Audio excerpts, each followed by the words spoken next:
एक और बड़ी और इंपॉर्टेंट खबर आ रही है, एक और ब्रेकिंग न्यूज है। आपको याद होगा मुंबई में भयानक तूफान आया था जिसमें 16 लोग मारे गए थे। घाटकोपर में एक बड़ा होर्डिंग हादसा हुआ था और जिसका मुख्य आरोपी है भावेश भिंडे। उसको अब गिरफ्तार कर लिया गया है। भावेश भिंडे पिछले कुछ दिनों से लगातार फरार चल रहा था। घाटकोपर में तूफान के दौरान गिरे जिस होर्डिंग से दबकर 16 लोगों की मौत हुई और 75 लोग घायल हो गए थे, वो होर्डिंग नियमों का उल्लंघन कर भावेश भिंडे की कंपनी ईगो मीडिया ने लगाया था। इस बारे में और क्या अपडेट है, ज्यादा जानकारी दे रहे हैं मेरे सहयोगी सुनील सिंह।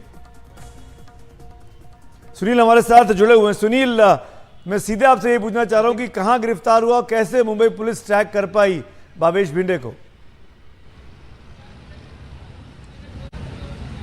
देखिए सुमित, भावेश भिंडे पहली बना हुआ था और सोमवार शाम से ही वो मुंबई पुलिस को चकमा दे रहा था। जब ये हादसा हुआ उस दौरान वो मुंबई में ही था, मुलुंड में था, लेकिन जब उसे लगा कि अब उसके खिलाफ मामला दर्ज हो रहा है और उसे गिरफ्तार किया जा सकता है तो वो फरार हो गया और सीधे भागकर वो चला गया लोनावाला। वहाँ वो छुपा हुआ था। जो जानकारी मिली, मुंबई पुलिस जो है, मुलुंड पुलिस और बाकी स्थानीय पुलिस उसकी तलाश में लगी थी, लेकिन सफलता नहीं मिलती देख मुंबई क्राइम ब्रांच भी इसमें एक्टिव हो गया और मुंबई क्राइम ब्रांच के जॉइंट सीपी लक्ष्मी गौतम के मॉनिटरिंग में एक डीसीपी डिटेक्शन विशाल ठाकुर और क्राइम ब्रांच के अधिकारियों की टीम बनी और उन्होंने फिर उसका लोकेशन ट्रेस करना शुरू किया। तो उन्हें ये जानकारी शुरू किया तो उन्हें ये पता चला कि लोनावाला से वापस फिर मुंबई आ गया था भावेश भिंडे और वापस आने के बाद वो फिर ठाणे के सीलफाटा इलाके में गया था और वहाँ से फिर वो अहमदाबाद निकल गया है। तो पुलिस उसका ट्रेल करते हुए ह्यूमन इंटेलिजेंस के जरिए और टेक्निकल इंटेलिजेंस के जरिए उसका पीछा करते रही, उसका पता लगाती रही और फिर पता चला कि वहाँ से वो अहमदाबाद गया और अहमदाबाद से फिर वो राजस्थान चला गया था, जहाँ की उदयपुर में एक होटल में ठहरा हुआ था।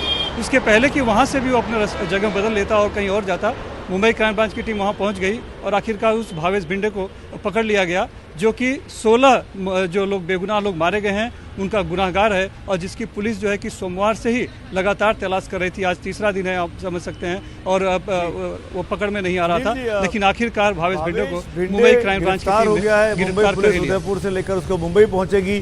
क्या हत्या का मुकदमा लगेगा? किस तरह की धाराएं लग सकती है भावेश भिंडे पर? सुमित, ये जो मामला है ये दरअसल एक लापरवाही आप कह सकते हैं, गैर इरादतन वाला हत्या का मामला इस पे दर्ज है, क्योंकि एक घटना हुई है। ये इसमें कोई मर्डर का कोई इंटेंशन नहीं था, बल्कि जो भी उन्होंने कंस्ट्रक्शन किया, होर्डिंग बनाई, लेकिन वो उसका इस बात का ख्याल नहीं रखा गया कि उसकी नींव, उसकी बुनियाद इतनी मजबूत होनी चाहिए कि वो यहाँ की हवा को झेल सके। और दूसरी बात, उन्होंने उसके लिए परमिशन भी नहीं ली बीएमसी की, जो कि बहुत ज़रूरी होता है। तो लिहाजा उन्होंने एक तरह से लापरवाही बरती है, इसीलिए ये गैर इरादतन का मामला दर्ज किया गया है और उस गैर इरादतन 304 के तहत और उस गैर इरादतन हत्या के मामले के तहत ही उन्हें गिरफ्तार किया जाएगा और अभी उदयपुर में ही है, वहाँ से लेके आया जाएगा।